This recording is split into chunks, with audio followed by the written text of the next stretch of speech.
بسم اللہ الرحمن الرحیم۔ السلام علیکم ورحمۃ اللہ وبرکاتہ۔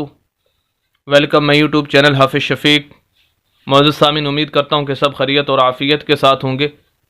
الحمدللہ سورہ عبس اس کا پارٹ 6، جس کے اندر انشاءاللہ آج ہم آیت نمبر 9 سے پڑھنے جا رہے ہیں۔ چند آیات اس کے آپ حضرات کے سامنے پڑھیں گے۔ ہمارا مقصد آپ کے سامنے اس کی چند آیات پڑھنا ہی نہیں ہوگا، بلکہ ان آیات سے نکلنے والے تمام اصول و ضوابط اور تجویدی قوانین آپ حضرات کے سامنے رکھیں گے، تاکہ اپن اصول و ضوابط اور تجویدی قوانین کو مد نظر رکھتے ہوئے بقیہ قرآن کی صحیح طریقے سے تلاوت کر سکیں، اور یہی ہمارا مقصد ہے۔ اگر آپ 24 گھنٹے میں سے 8 سے 10 منٹ نکال کر اللہ کی رضا کے لیے اور قرآن کو سمجھنے کے لیے اپنی 24 گھنٹے میں سے نکال لیں 10 سے 12 منٹ، تو انشاءاللہ آپ کے یہ 10 سے 12 منٹ بہت قیمتی بن جائیں گے۔ اس کے اندر آپ قرآن کو صحیح تجوید کے ساتھ پڑھنا سیکھ سکتے ہیں، جو کہ ہر مسلمان کے لیے پڑھنا اور سیکھنا ضروری ہے۔ وجہ اس کی یہ ہے کہ اللہ کا جو کلام ہے اس کو ہم صحیح طریقے کے ساتھ، صحیح تجوید کے ساتھ سیکھ سکیں، پڑھ سکیں۔ یہ نہ ہو کہ ہم کوئی لفظ پڑھ رہے ہوں اور اس کا معنی غلطی کی وجہ سے، ہمارے غلط پڑھنے کی وجہ سے، تلفظ کی غلطی کی وجہ سے غلط ہو جائے، جو کہ بجائے ثواب کمانے کے ہم گناہ کما بیٹھیں۔ تو اس وجہ سے قرآن کو صحیح تجوید کے ساتھ پڑھنا ضروری ہے۔ اسی کے ساتھ اگر آپ پہلے سے قرآن مجید پڑھے ہوئے ہیں اور مزید اس کے اندر بہتری لانا چاہتے ہیں، تو اس کے لیے آپ کو یہ ویڈیوز بہت ہی معاون اور فائدہ مند ثابت ہوں گی۔ لیکن اگر آپ پہلے سے نہیں پڑھے ہوئے اور آپ کو قرآن مجید کے بارے میں یا اس کے اصول و ضوابط اور تجویدی قوانین کے بارے میں کوئی دلچسپی نہیں ہے پہلے سے، اور کچھ علم نہیں ہے، تو پھر بھی پریشان ہونے کی ضرورت نہیں ہے۔ اگر آپ کے اندر شوق اور جذبہ باقی ہے تو الحمدللہ پورا نورانی قاعدہ ابتدا سے اگر آپ پڑھنا چاہتے ہیں تو اسی چینل حافظ شفیق کے اوپر موجود ہے۔ آپ چینل پر وزٹ کیجئے اور پورا نورانی قاعدہ لفظ بہ لفظ آپ اس کو تجوید کے ساتھ پڑھنا سیکھ سکتے ہیں، جس کی وجہ سے آپ قرآن کو صحیح تجوید کے ساتھ چند دنوں کے اندر پڑھنا سیکھ جائیں گے۔ تو بہرحال آئیے آج کا سبق شروع کرتے ہیں۔ اعوذ باللہ من الشیطان الرجیم، بسم اللہ الرحمن الرحیم۔ سورہ عبس آیت نمبر 9۔ وَهُوَ يَخْشَىٰ، واو کے اوپر زبر، ہا کے اوپر پیش، واو کے اوپر زبر، وَهُوَ۔ یاد رکھیں کہ زبر زیر پیش والے حرف کو لمبا نہیں کرنا، جھٹکا نہیں دینا اور مجہول نہیں پڑھنا، یہ 3 اصول ہوتے ہیں۔ تو اس وجہ سے کسی بھی زبر زیر پیش والے حرف کو لمبا نہیں کرنا ہم نے۔ وَهُوَ یا کو ہم خا کے ساتھ ملائیں گے۔ وجہ اس کی ظاہر ہے کہ خا ساکن ہے، یہ سکون اور جزم کی علامت ہے۔ جس حرف کے اوپر یہ علامت آج اس حرف کو ساکن بولتے ہیں، تو جو بھی حرف ساکن ہے وہ خود بخود نہیں پڑھا جاتا جب تک کہ پچھلے حرف کے ساتھ اس ساکن حرف کو نہ ملایا جائے۔ تو اس وجہ سے یا کو ہم خا کے ساتھ ملائیں گے۔ یا شین کے اوپر کھڑی زبر، کھڑی زبر الٹا پیش 3 حرفیں ہوتی ہیں۔ جس حرف کے اوپر آج اس حرف کو لمبا کیا جاتا ہے، تو یہاں پر شین کو ہم لمبا کریں گے 1 الف کے برابر۔ آخر میں یا ہے، یا کو نہیں پڑھنا ہم نے، خالی ہے۔ خالی سے مراد اس کے اوپر نیچے کوئی حرکت نہیں ہے، تو چاہے 1 حرف خالی ہو، 2 ہوں، 3 ہوں، 4 ہوں، یا ہو، الف ہو یا کوئی اور حرف ہو، تو خالی ہونے کی وجہ سے اس کو نہیں پڑھا جاتا۔ تو ہمارا پوری آیت اب ہماری ہو جائے گی۔ وَهُوَ يَخْشَىٰ، آیت نمبر 10۔ فَأَنتَ عَنْهُ تَلَهَّىٰ، یہاں پر دیکھیں فا کے اوپر زبر، فا کے آگے حمزہ، اس کو حمزہ پڑھیں گے، الف نہیں پڑھیں گے۔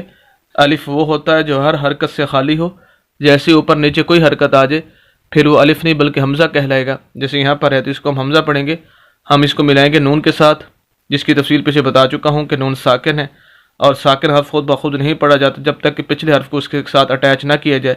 تو اس وجہ سے یہاں پر حمزہ کو ہم نون کے ساتھ اٹیچ کریں گے۔ یہاں پر ایک بات سمجھنے کی ہے، وہ یہ ہے کہ ایک غنہ ہوتا ہے اور ایک اخفا ہوتا ہے۔ غنہ اور اخفا میں کچھ فرق ہے۔ غنہ تو وہ ہوتا ہے کہ جس حرف پر بھی غنہ کیا جائے اس کی آواز کو ناک کے اندر 1 الف کے برابر لے کر جانا ہوتا ہے، اور اس کی آواز بالکل واضح اور ظاہر ہوتی ہے ناک کے اندر، اسے غنہ کہتے ہیں۔ جیسے کہ اگلی آیت کے اندر آ رہا ہے انہا کلا، نون پر غنہ ہے تو نون کی آواز ناک کے اندر جا رہی ہے۔ اس کے مقابلے کے اندر ایک اخفا ہے۔ اخفا کی بھی آواز جس پر لفظ حرف پر کیا جاتا ہے اس کی آواز بھی اگرچہ ناک کے اندر جاتی ہے، لیکن اس کی ناک کے اندر آواز ظاہر نہیں ہوتی، واضح نہیں ہوتی، بلکہ ناک کے اندر اس کی آواز کو چھپا کر پڑھنا ہوتا ہے۔ اور حروف اخفا جو ہے وہ 15 ہیں، جن میں سے تا بھی ہے کہ جب نون ساکن کے بعد یا تنوین کے بعد، تنوین اگر آ جائے اس کے بعد اگر 15 حروف میں سے کوئی حرف آ جائے تو وہاں پر بجائے غنہ کے اخفا کیا جاتا ہے، تو یہاں پر اخفا ہوگا۔ اب اخفا کیا ہے کہ اس کی آواز کو ناک کے اندر لے کر تو جانا ہے لیکن ظاہر نہیں کرنا۔ اب دیکھیں فَأَنْتَ، اب نون کی آواز ظاہر نہیں ہو رہی، نون کے اندر فَأَن اگر کرے تو پھر ظاہر ہے، جبکہ ایسا نہیں کر رہے۔ فَأَنْتَ عَنْهُ، عین کو نون کے ساتھ نون ساکن، عَنْهُ تَلَهَا، یہاں پر سمجھ لیجئے کہ لام کو ہم ہا کے ساتھ ملائیں گے، وجہ اس کی کیا ہے کہ ہا مشدد ہے، یہ شد کی علامت ہے۔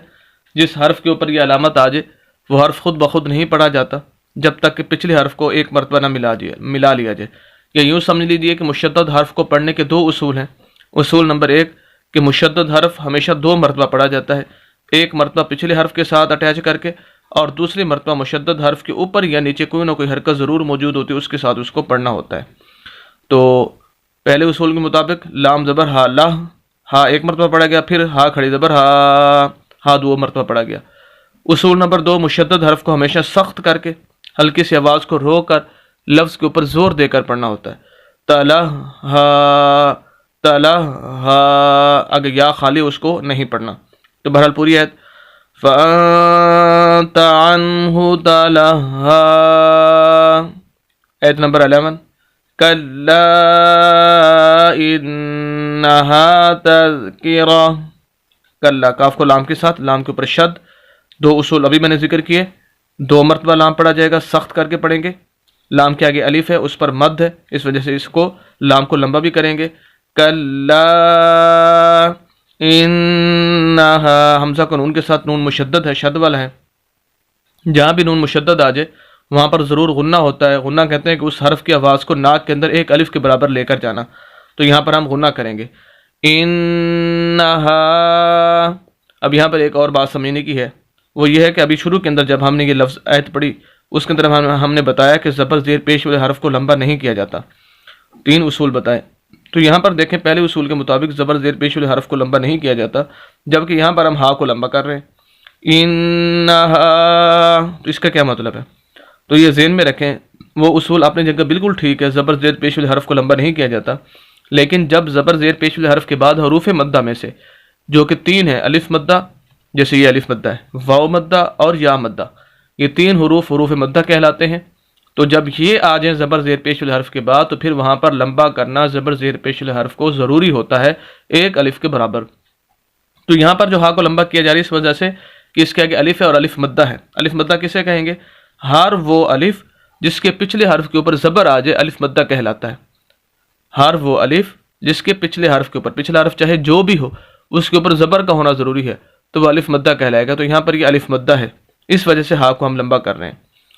اگر آپ پوری ڈیٹیل دیکھنا چاہتے ہیں حروف مدہ کی تو چینل پر میری مستقل ویڈیو موجود ہے حروف مدہ کے نام سے، آپ تب جو ہے وہ اس کو ریسرچ کیجئے تو آپ کو وہ ویڈیو مل جائے گی، نہیں تو جیسے جیسے ہم سبق پڑھ رہے ہیں اس کے اندر آتا جائے گا جو چیز انشاءاللہ وہ بتاتا جاؤں گا۔ جیسے یہاں الف مدہ آ کے تو الف مدہ کے بارے میں بتا دیا، واو مدہ یا مدہ آئے گا تو اس کے بارے میں بتا دیا جائے گا۔ تو بہرحال کلا انہا تذکرہ، تا کو زال کے ساتھ، ایک زال ہوتی ہے ایک زا ہوتا ہے، اس کے اندر فرق ہوتا ہے، را اور زا، اور ایک زال اس کو سا کی طرح نرم کر کے پڑھنا ہوتا ہے، زا تذکرہ، کاف باریک، را موٹا۔ را اس وقت موٹا ہوتا ہے، ہر وقت موٹا نہیں ہوتا، بلکہ اس وقت اس کو موٹا اور پور پڑھا جاتا ہے جب اس کے اوپر زبر اور پیش آ جائے، یعنی جب اس کے اوپر کوئی نہ کوئی حرکت موجود ہو تو پھر اس کو پر پڑھا جاتا ہے، اگر را کے نیچے کوئی حرکت ہو پھر را کو باریک پڑھا جاتا ہے۔ تو یہاں پر را کو ہم موٹا پڑھیں گے کیونکہ اس کے اوپر زبر ہے۔ تذکرۃن، اصل میں اس طرح ہے، آخر میں جو اصول ہیں وقف کا کہ آخر میں گول تا آ جائے، جیسے یہاں پر اس کو اصول سمجھ لیجئے، پورے قرآن کے اندر جہاں بھی آخر میں گول تا آ جائے گا تو اس کے وقف کرنے کا طریقہ جو ہے وہ یہ ہے کہ ایک تو 2 تبدیلیاں کرنی ہیں، ایک لفظ کے اندر تبدیلی اور ایک دوسری اس کے اندر جو حرکت اوپر نیچے حرکت ہے اس کے اندر تبدیلی۔ لفظ کے اندر تبدیلی کیا ہے کہ اس تا کو ہم نے ختم کر کے اس کو ہا بنا دینا ہے، ایک تو یہ تبدیلی کرنی ہے، یعنی تا کو ختم کر کے ہا بنا دیں گے، اور دوسرا یہ ہے کہ اوپر نیچے جو بھی حرکتیں ہیں اس کو ہم ختم کر دیں گے اور ہا کو ساکن کر دیں گے، جس طرح یہ زال ساکن اس طرح ہا بھی ساکن ہو جائے گا۔ پھر تو تذکراتن سے ہو جائے گا تذکرہ، یہ ہو جائے گا، پھر تا ہا بن جائے گا اور ہا ساکن ہو جائے گا۔ یہ ساکن والا جو اصول ہے یہ تو عام ہے کہ جہاں بھی وقف کیا جاتا ہے وہاں آخری حرف کو ساکن کر دیا جاتا ہے، لیکن اگر آخر میں گول تا آ جائے تو پھر اس پر وقف کرنے کا جو طریقہ ہے وہ یہ کہ اس تا کو ہی تبدیل کر کے ہا کے اندر اس کو تبدیل کر دیا جائے۔ تو بہرحال پوری آیت کلا انہا تذکرہ۔ امید کرتا ہوں یہ 3 آیات چھوٹی چھوٹی آپ کے سامنے پڑھی، اور خصوصاً ان 3 آیات مبارکہ کی روشنی کے اندر جو اصول و ضوابط بتائے گئے آپ ان کو بخوبی جان چکے ہوں گے۔ مزید اسلامی ویڈیوز کے لیے اور قرآن کو صحیح تجوید کے ساتھ پڑھنے کے لیے ہمارے یوٹیوب چینل حافظ شفیق کو ضرور سبسکرائب کیجیے، صدقہ جاریہ سمجھ کر ہمارے ویڈیوز کو شیئر بھی کیجیے۔ ملتے ہیں نیکسٹ ویڈیو کے اندر کل انشاءاللہ، اجازت دیں، اللہ حافظ۔